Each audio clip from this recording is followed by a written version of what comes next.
Annadata Sukhibhava. Hello వివాస్, ఎలా ఉన్నారు? ఈరోజు ఫాస్ట్గా అయిపోవాలి, టేస్ట్గా ఉండాలి, మళ్ళీ టైం లేదు ఎక్కువ అన్నప్పుడు చక్కటి న్యూట్రిషన్ ఫుడ్ ఇవ్వాలి లంచ్ బాక్స్లోకి అనుకుంటే ఈ ఆప్షన్లోకి వెళ్ళండి. ఎవరైనా కొత్తగా కనుక మన ఛానల్ చూస్తున్నట్టయితే ఒక్కసారి వెళ్ళి వీడియోస్ చూసి సబ్స్క్రైబ్ చేసుకోండి. ఎప్పుడైనా మనకు టైం లేదనుకున్నప్పుడు ఫస్ట్ మనం ఎన్ని రైస్ అయితే పెడతామో అంతకు సరిపడా వాటర్ పెట్టేసి ఫ్లేమ్ ఆన్ చేసుకోవాలండి. అప్పుడు అది మరిగేలోపు మనం కావాల్సినవన్నీ అంటే వెజిటబుల్ కట్ చేసుకోవడం కానీ, బియ్యం కడగడం కానీ ఇవన్నీ అయిపోతాయి అన్నమాట. ఇలా పెట్టేసరికి మనకేంటంటే ఆ టైము కలిసి వస్తుంది. ఇప్పుడైతే నేను 1.5 వరకు బియ్యం తీసుకొని ఇంకో 1/2 కప్పు పెసరపప్పు తీసుకుంటున్నాను. 2 కలిపి శుభ్రంగా కడిగి పక్కన పెట్టుకోవాలి. పెట్టుకుని ఏంటంటే కొన్ని వాటర్ పోసి పక్కన పెట్టాలి.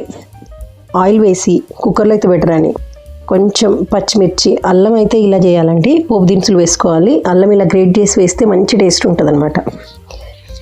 ఎక్కువ ఆయిల్ ఏం అవసరం లేదండి, ఒక 2 నుంచి 3 టేబుల్ స్పూన్స్ తీసుకుంటే సరిపోతుంది. అది కాస్త వేగిన తర్వాత కొన్ని ఉల్లిపాయలు చిన్న కట్ చేసి వేసుకోవాలి. చిన్న కట్ చేస్తే ఏంటంటే తొందరగా వేగిపోతాయి అనమాట. 1-2 వెల్లుల్లి రెబ్బలు కూడా చిన్న కట్ చేసి వేసుకోవచ్చు. కాస్త పసుపు వేయాలండి, వేస్తేనే మంచి కలర్ వస్తుంది, పిల్లలు కూడా ఇష్టంగా తింటారు. ఇప్పుడు ఏంటంటే చిన్న కట్ చేసిన ఆలు అది వేసుకోవాలి. వేసుకుని కొంచెం మసాలా కారం వేయాలండి, 1 స్పూన్ వరకు వేసి ఒక 2 నిమిషాలు మూత పెట్టాలి, కానీ విజిల్ పెట్టొద్దు, మగ్గనివ్వాలి. ఇప్పుడు దానికి కాస్త సరిపడా 1 స్పూన్ వరకు వేస్తున్నాను నేను. ఉప్పు కూడా వేసుకోవాలండి, వేసి కలపాలి. కలిపి అది మగ్గిపోయింది కదా, ఇప్పుడు ఏంటంటే 1 కప్పు వరకు టమాటా వేసుకోవాలి. ఇంకా మనకి ఏమైనా వెజిటేబుల్స్ ఉన్నాయి అనుకుంటే చిన్న కట్ చేసి వేయాలి. వేసి ఇలా ఒక 2-3 మినిట్స్ పెడితే చక్కగా మగ్గిపోతాయి అన్నమాట. ఇది మగ్గిన తర్వాత కొంచెం 1 స్పూన్ అంటే కరెక్ట్గా 1 స్పూన్ సరిపోతుందండి కారం అయితే. కారం వేస్తేనే టేస్ట్ బాగుంటుంది.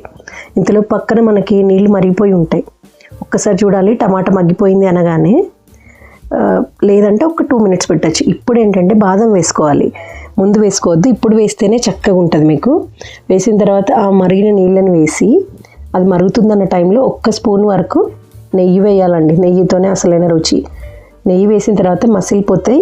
మసిలినాయి అన్న తర్వాతే బియ్యం వేసుకోవాలి. వేసుకొని విజిల్ పెట్టి మనం వెంటనే తీసేటట్టు అయితేనేమో దాని లిడ్ 2 విజిల్స్ రావాలండి, లేదంటే మాత్రం 1 విజిల్ చాలు. అది చల్లారిపోతుంది అనుకుంటే 1 విజిల్ అండి, ఎందుకంటే ఆల్రెడీ మనకి వెజిటేబుల్స్ అన్నీ చక్కగా మగ్గిపోయాయి కదా, రైసు నాని ఉంది కనుక మనకి తొందరగా అయిపోతుంది.